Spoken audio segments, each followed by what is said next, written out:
E eu tenho, assim, a certeza de que o autoexame e os exames precoces que a gente pode fazer e que todas as mulheres deveriam ter acesso a esses exames precoces, né? Todas as mulheres, não só no Outubro Rosa, mas permanentemente as mulheres, porque é uma chance, a gente sabe, né? A medicina evoluiu extremamente, a gente sabe que um câncer de mama detectado no início é 100% de cura. Então, que a gente não menospreze, né, a doença, principalmente as doenças silenciosas, e que a gente faça todos os exames necessários, porque muitas vezes a doença, ela anda junto com a saúde. Neste podcast, a Durga Sindical destaca o Outubro Rosa, uma campanha de conscientização para prevenir o câncer de mama. De acordo com o Ministério da Saúde, a projeção é de 66.280 novos casos em 2022, o que representa uma taxa ajustada de incidência de 43,74 casos por 100 mil mulheres. Então, tendo em vista a relevância deste tema e a importância do diagnóstico precoce do câncer de mama, neste episódio nós vamos receber, estamos com elas aqui no nosso estúdio, a professora Sandra de Deus, da Fabico da URGS, professora do curso de jornalismo, e também a professora Mariana Beckel, do curso de psicologia da Universidade Federal de Ciências da Saúde de Porto Alegre, a UFSPA. Olá, sejam bem-vindas ao podcast da Durga Sindical. Olá, tudo bem? Olá, agradecemos o convite. É um prazer estar aqui. Igualmente, para falar sobre um tema que é tão importante. E a vivência que elas tiveram é que nós vamos saber mais agora, que não é uma coisa fácil, mas que a gente tem aqui exemplos de pessoas que têm toda essa resistência e superação. Professora Mariana, conta pra gente, então, essa tua trajetória, essa vivência do câncer de mama. Bom, em 2019, pelo autoexame, eu acho que é uma coisa muito importante, né, que a gente possa salientar o autoexame, eu descobri, o meu primeiro câncer de mama, na minha mama direita, e claro, naquele momento foi apavorante, muito assustador. Nós tendemos a associar o câncer com a morte, né, de uma forma muito direta, e isso transforma todo o processo no momento inicial bastante chocante e temeroso.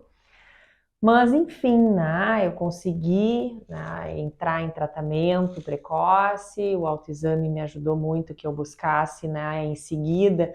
Acho que uma coisa interessante, que a gente possa fazer o autoexame frente a qualquer anomalia, uma sensação estranha que nós tenhamos na nossa mama, que a gente possa imediatamente buscar fazer os exames específicos e buscar o mastologista, ou a própria ginecologista.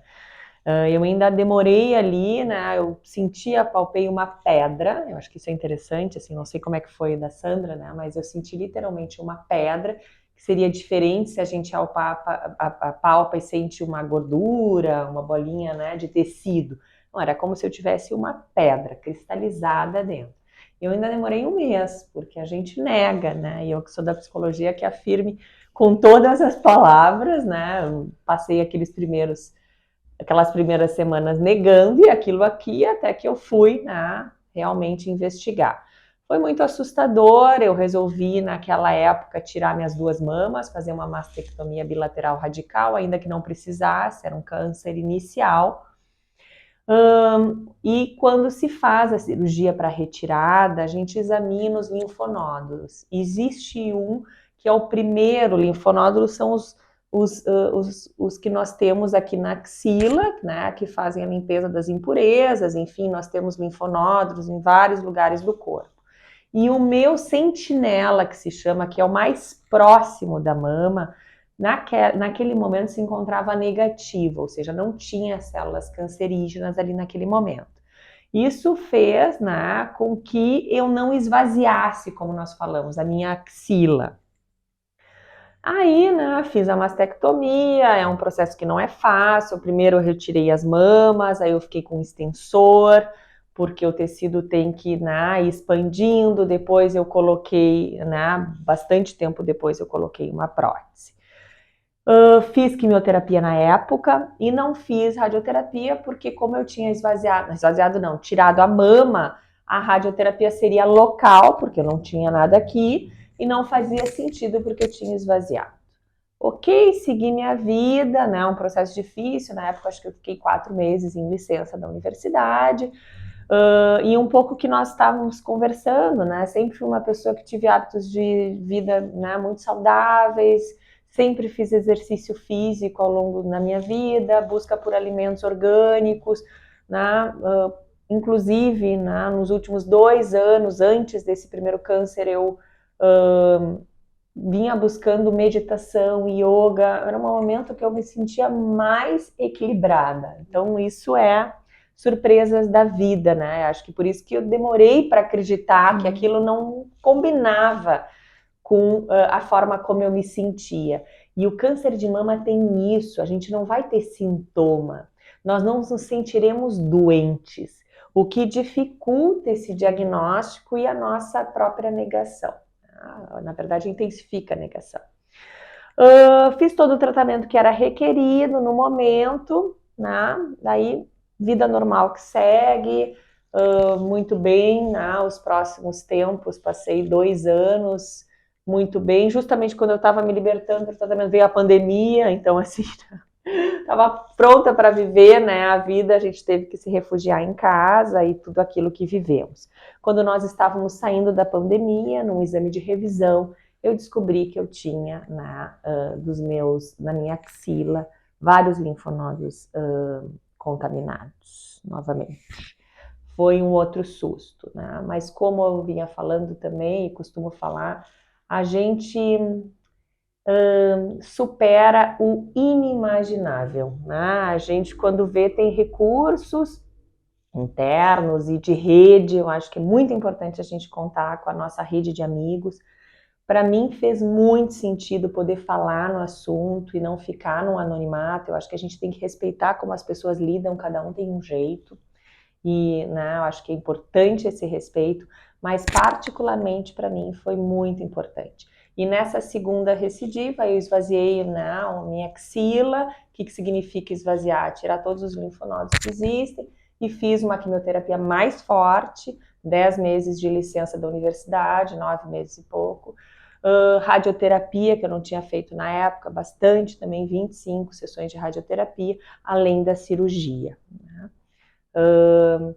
E é isso, né? Eu cada vez tenho me dado conta que saúde e doença são instâncias que andam juntas, né? A gente tem uma sensação de que a gente vive uma saúde plena. Eu novamente me sentia muito plena, tanto que quando eu fui fazer esse exame da axila, eu estava correndo, era no verão, eu estava literalmente correndo pela cidade, né? E fui em casa, tomei um banho rápido para ir fazer o exame. Estava me sentindo super atleta, assim, né? Porque eu queria, né? Tava até pensando em correr algumas maratonas e fui fazer o exame e dizer, tipo assim, não existe possibilidade de alguma normalidade nesse corpo que se sente tão forte. Então, que a gente não menospreze, né, a doença, principalmente as doenças silenciosas, e que a gente faça todos os exames necessários, porque muitas vezes a doença, ela anda junto com a saúde. E a vida é isso, né? Assim como ela não é determinista, ela não é estável, ela oscila com movimentos de saúde e doença. E uma das coisas que eu tenho aprendido muito nessa segunda experiência do câncer, porque o primeiro eu terminei ele e eu saí com muita certeza de cura. Eu me apeguei numa certeza de cura que, claro, naquela época me ajudou, mas esse segundo tirou todas as minhas certezas, né? Me puxou o tapete. Óbvio que isso foi muito difícil, mas a gente também começa a entender que esse é um processo intrínseco e que as certezas não fazem parte. E ao longo do próprio tratamento, às vezes as pessoas me mandavam orações dos aflitos, o teu sofrimento. Eu não me sentia assim, né? Eu não me sentia assim, doente, nem aflita, nem angustiada. porque eu comecei a me dar conta dessa incerteza da vida e de me apropriar dela. E uma das coisas que eu mais busquei durante todo esse período não é o fim do tratamento e quando eu vou ser feliz quando terminar o tratamento. Eu busquei ao longo do tratamento todos os momentos que eu me sentia bem, porque a gente se sente muito mal, né? Com a quimioterapia, se sente muito mal. Os momentos que eu estava bem, eu buscava, né, todos os recursos de pessoas, de relações afetivas que me aconchegavam para que eu pudesse viver esse processo da forma mais leve possível. Eu sei que isso não é fácil e da primeira vez que eu vivi essa trajetória assim não foi, né? Foi dessa segunda vez. Mas o que eu posso dizer? Ai, que, enfim, né, que a gente possa, enquanto mulheres, né, vivermos as nossas doenças e as nossas dificuldades de uma forma livre, né? Eu acho que ainda é muito difícil o adoecimento feminino, e aí se atravessam questões de gênero, né, o nosso lugar de cuidadora, e que a gente se permita ser cuidada, né, e que a gente se permita ser frágil.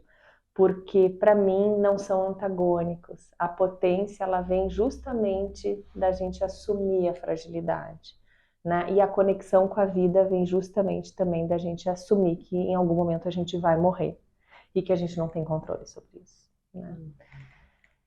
Eu tô há uma semana, eu estava dizendo, eu tô no ápice, né, do final do tratamento. Eu terminei semana passada a radioterapia e ainda estou processando tudo isso, né? Então é um momento muito legal, muito bacana de poder nominar aqui algumas coisas que estão dentro de mim, né? E que a gente possa conversar um pouco. Vou passar a palavra para a professora, né, Sandra. Então, Enfim. professora Sandra, a sua experiência. Bem, eu estava ouvindo atentamente, né, e pensando como isso aconteceu comigo, né?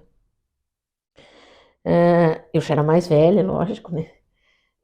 Isso foi em 2016, num exame de rotina, né? Fazia exames anuais, né? Nunca teve nada.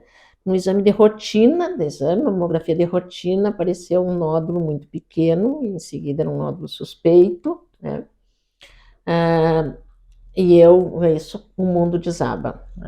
O mundo realmente desaba, porque era exatamente isso. Quer dizer assim, uma atleta, havia amamentado, alimentação saudável, nenhum caso na família. Então, como assim? Isso é uma loteria? Por que eu não acerto na Mega Sena, né? Mas, só que aí eu tive aquelas coisas que eu sempre chamo assim de sorte, que a gente tem nesses momentos, que eu me encontrei com um mastologista excepcional. E quando ele viu, olhou os exames, né, porque tinha sido encaminhado pela gineco, eu disse assim, isso é uma sentença de morte? Ele me disse, não, é uma sentença de cura. E me explicou que era uma possibilidade, né, de tirar só o lugar, assim, só a parte onde estava, só o quadrante onde estava o pequeno nódulo, fazer, quem sabe, algumas sessões de químio, um rádio, enfim, ver depois que tirasse, né? Mas tinha uma possibilidade de tirar a mama, né? Aquela mama ali, tirar toda e ver o que acontecia. Não vou para cirurgia, isso foi tudo muito rápido, muito rápido, assim. Em 20 dias eu tinha descoberto, em 20 dias eu estava fazendo a cirurgia. E na cirurgia você percebeu que não precisava, não tinha atingido os linfonodos, não precisava esvaziar a axila, né? Tirar toda a mama, então eu fiquei, né, que não precisava fazer quimio nem rádio, os exames anatopatológicos disseram isso, não fiz nem quimio nem rádio. E fiquei uns 3 meses com expansor, né? E depois recoloquei então a mama, né? A prótese da mama, né? Isso é só uma das mamas, né? O ano passado se passaram 5 anos, né? Sem nenhuma recidiva. Então, encerrei o tratamento com o medicamento que eu tomei durante esse período, tomava o medicamento todos os dias, sem falhar um dia esse medicamento. Encerrei o medicamento e venho, né, levando a vida normal, sempre com muitos cuidados, sempre fazendo os exames, né, porque a sensação que a gente tem depois disso é realmente uma sensação de cura. Eu concordo plenamente que a gente passa a olhar também para o nosso corpo de uma forma mais cuidadosa, eu diria assim, né? e mais medrosa, né? Eu hoje, assim, a mama que é minha, ainda que não é da prótese, eu tenho muita preocupação com as alterações que ela possa ter exatamente por causa disso. E eu tenho, assim, a certeza de que o autoexame e os exames precoces que a gente pode fazer e que todas as mulheres deveriam ter acesso a esses exames precoces, né? Todas as mulheres, não só no Outubro Rosa, mas permanentemente as mulheres, porque é uma chance, a gente sabe, né? A medicina evoluiu extremamente, a gente sabe que um câncer de mama detectado no início é 100% de cura, não tem, né? A medicina avançou tanto, mas a questão toda é essa, né? É quanto se descobre cedo e quantas mulheres têm essa possibilidade de, ao descobrirem, imediatamente poderem fazer uma cirurgia e resolverem isso. Enquanto nós não tivermos esse acesso ao maior número de mulheres, nós vamos continuar tendo mulheres ainda morrendo por câncer de mama, que não é uma doença mais para matar mulheres. E essa doença, câncer de mama, em especial, que tem outros tipos de câncer também, o câncer de colo de útero também é um problema, uma doença que atinge bastante as mulheres, mas assim, em relação ao câncer de mama também não tem assim a idade ou cor de pele, não tem. Não. Pode aparecer em qualquer situação. Não, em qualquer idade, qualquer mulher, né? Eu já estava com 58 anos de idade, né? Então, claro que a gente sabe, a medicina já nos disse que quanto mais jovem a mulher, mais grave, mais possibilidade de recidiva. Quanto mais velha, né, sabe, assim. Então, eu já tive, já velha, digamos assim, né? 58 anos, né? Então, talvez por isso também esse tratamento foi menos pesado, digamos assim, né? Sim. Mas o importante, eu acho que é isso, assim, independente da idade, né? Porque se diz assim, a partir dos 40, se as mulheres pudessem fazer exame, inclusive, mais cedo, muitas mulheres fazem mais cedo, melhor ainda, porque a gente sabe de tantas jovens, né, com menos de 30 anos que estão aparecendo com câncer de mama. Sim. Exato. E é uma situação que muitos não dão importância, né? E os próprios médicos aconselham para depois dos 40. E aí os índices, eu acho que vai ter que mudar essa realidade. Eu acho, porque cada vez mais se sabe de mulheres de 20 a 30, né? Com esse diagnóstico tão cedo. O meu primeiro foi aos 40 e o segundo aos 43. E também é jovem, né? Muito jovem. Mas a gente sabe de relatos e, enfim, vamos conhecendo pessoas. Eu não tenho os dados estatísticos, não fiz pesquisa a respeito, mas, né, de muitas histórias de 20 a 30. Eu estou lá de uma psicóloga, né? Mas veja o seguinte, né? Isso serve para todas as mulheres, né? O câncer de mama, o câncer de útero, o câncer de ovário, que atacam a questão muito feminina, muito feminina. Então isso, para nossa cabeça, para nossa mentalidade, assim, mente, é muito complexo. Não é tu aceitar o câncer, não é que eu tenha que aceitar se tiver um câncer de estômago, fígado, rim, etc, que eu possa aceitar, não, qualquer doença são inaceitáveis. Mas para nós mulheres, um câncer de mama, ele mexe muito, e principalmente quando a gente toma a decisão de retirar a mama. Entende? Porque assim, ó, retirar um útero, retirar um ovário, se implica uma transformação hormonal nas mulheres. Mas tu retirar a mama não é só uma questão hormonal. É uma questão física, envolve muitas coisas, muitas coisas. E essa envolve o feminino. E essa, para nós, é a grande dificuldade. Eu acho que, para isso também, a gente precisa, né, que a rede de apoio às mulheres que têm câncer de mama, e principalmente as mulheres que retiram a mama, uma mama, as duas mamas, enfim, assim, elas precisam de um grande apoio. Porque não é fácil, mesmo quando o médico te diz, vou fazer isso, tu pensa, né, vou fazer isso. Quando ele me disse assim, podemos fazer isso, eu pulei, porque na verdade naquele momento eu só queria me ver livre do câncer. Ele disse, pode tirar. Depois disso, depois que já tinha retirado, eu tive, assim, digamos, uma queda, assim, de começar a me me pensar com uma mama que é só uma prótese, né? Assim, e que ela é diferente da outra. Né? Ela é diferente da outra mama, né? Não é o caso das mulheres jovens, né? Mas é o caso de uma mulher mais velha que nem eu, quer dizer assim, a outra mama cai, a outra mama fica Mas fica, certamente, né? se eu ficasse com uma e tirasse a outra, não seria diferente. Entende? Então tem tudo isso que mexe com a cabeça da gente, né? Então eu acho que essas redes de apoio, elas são muito importantes, né? E a questão da conscientização, né? A gente pensar que sim, acontece com todas nós. Exatamente. Temos risco, né? Tendo genética ou não, porque eu tenho uma história genética muito forte, mas a professora Sandra não tem. Então, né, está aí essa doença para todas nós. E, de fato, vai mexer muito no feminino, e é muito importante que a gente possa falar sobre o assunto, né? Dividir essas experiências, porque foi muito parecido contigo. Num primeiro momento, quando eu cheguei no mastologista, eu cheguei dizendo que eu queria tirar tudo.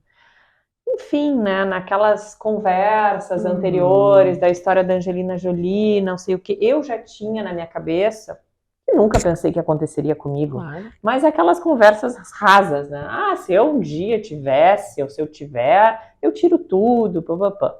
Uma coisa é a gente falar, outra coisa é quando acontece. A gente tirar. Exatamente. E aí cheguei no mastologista e disse, tira tudo. Ele, não precisa. Daí eu disse assim, não, mas eu quero tirar tudo. Eu quero tirar as duas mamas. Não, mas não precisa, vamos tirar um quadrante. Papapá. E eu disse, não, eu quero. E aí eu lembro que eu disse para ele uma coisa muito interessante. Foi naquela primeira consulta, eu disse para ele, pode tirar. A gente fica com um desespero de querer arrancar aquele câncer de dentro, né? Pode me deixar costas, depois me deixa costas, tira tudo. Não importa se vai ter prótese, você tira tudo. Ele disse assim, depois tu vais voltar aqui e vai reclamar de mim. Quando ele falou isso, eu pensei, então ele acha que eu não vou morrer. Se eu vou voltar depois e me queixar, é porque ele acha que eu não vou morrer. Sim, aquela fala super ingênua dele me ajudou muito. Aí eu disse, mas então, tu acha que eu não vou morrer? Ele disse, eu tenho certeza que tu não vai morrer.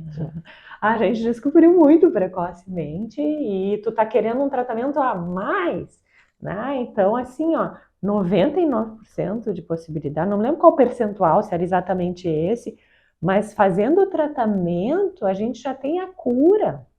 Então, né? E mesmo, né, quando se tem alguma metástase, as pessoas estão vivendo com metástase hoje. A gente evoluiu muito, a ciência, né, nos últimos anos, evoluiu muito nos casos de câncer ao longo do mundo, enfim.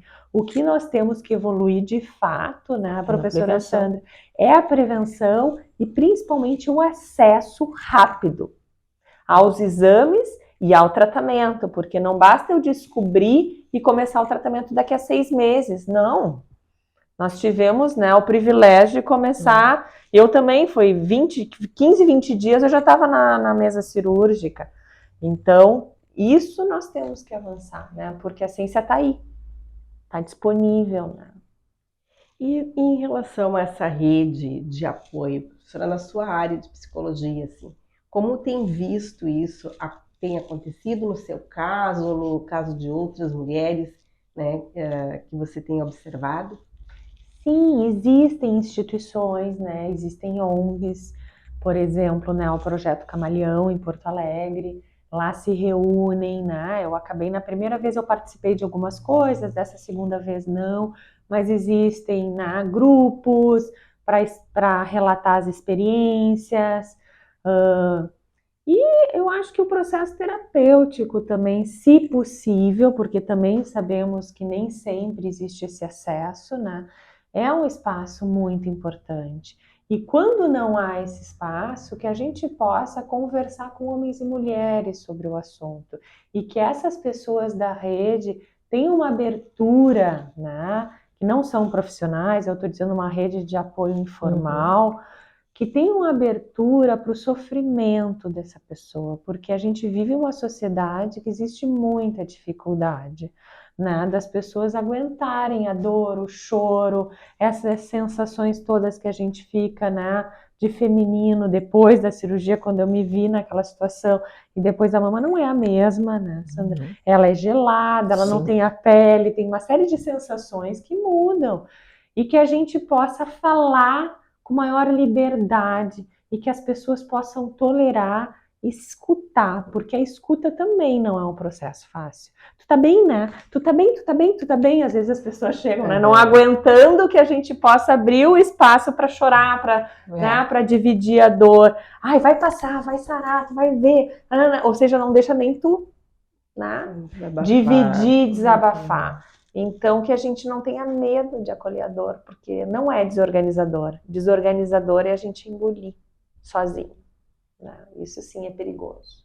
Muito Com perigoso. certeza, com certeza. Eu acho que e assim, além da gente, tu e eu, que no fundo acabamos sendo mulheres privilegiadas Sem pelo dúvida. lugar que a gente está, pelo plano de Sem saúde dúvida. que nos atende, etc. Assim, é pensar num conjunto de mulheres que precisa ter isso no sistema público de saúde Sendo o SUS, e que precisa ser atendida com, sabe? Não dá para realmente esperar 6 meses para fazer uma cirurgia, não dá, quer dizer, sabe?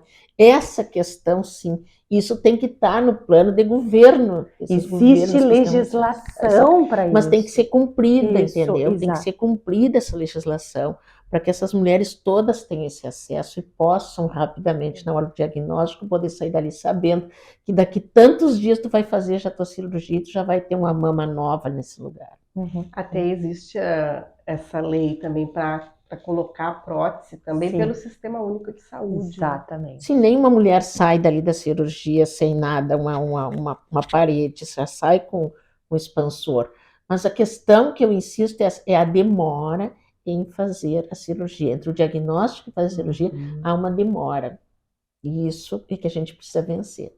É sobre isso que a gente tem que discutir. E que a gente possa ter informação suficiente para poder requerer, para poder batalhar, para poder, né, ir atrás. Existe uma legislação, né, que se porventura alguém que está nos ouvindo recebeu uma negativa do hospital, do centro de saúde, da unidade, por favor, vá atrás. É um direito, está no SUS isso, né? É um direito de todas as mulheres. Por isso que é tão importante a manutenção do SUS, que se discute o desmonte da saúde pública. Imagina a quantidade de mulheres que hoje sofrem da doença, precisam de tratamento, então se não houvesse o SUS não teria essa esperança de cura e de vida. Exatamente. Fundamental, fundamental. Bem, então o nosso bate-papo está chegando ao final e gostaria que as professoras deixassem uma mensagem aí de conscientização para este Outubro Rosa de 2022. Diria assim, ó, prevenção, diagnóstico precoce é significado de vida, de cura. Então, todas as mulheres devem estar. As mulheres e os homens também, porque os homens também precisam pensar nas suas companheiras, nas suas filhas, nas suas mães. Então, diagnóstico precoce, atendimento em toda uma rede de saúde é cura, é vida. Muito bom. Eu diria, puxando um pouquinho o gancho, né, dos homens, que também o câncer de mama, né, acontece com os homens e que a gente também possa pensar nisso para a população masculina, ainda que, obviamente, a maior incidência é na feminina. Mas, seguindo também o que a professora Sandra falou, né, um diagnóstico precoce não é uma sentença de morte. Se for, né, encaminhado o tratamento, é uma sentença de vida. E que a gente possa, né, cada vez mais ter a prevenção, o acesso, né, a todas as formas possíveis de erradicação desse mal, né, e que a gente conte umas com as outras e com a sociedade em geral para isso. Então, a Durga Sindical agradece a participação da professora Mariana e da professora Sandra de Deus aqui neste podcast e vamos para a luta sempre na conscientização do diagnóstico precoce do câncer de mama que salva vidas.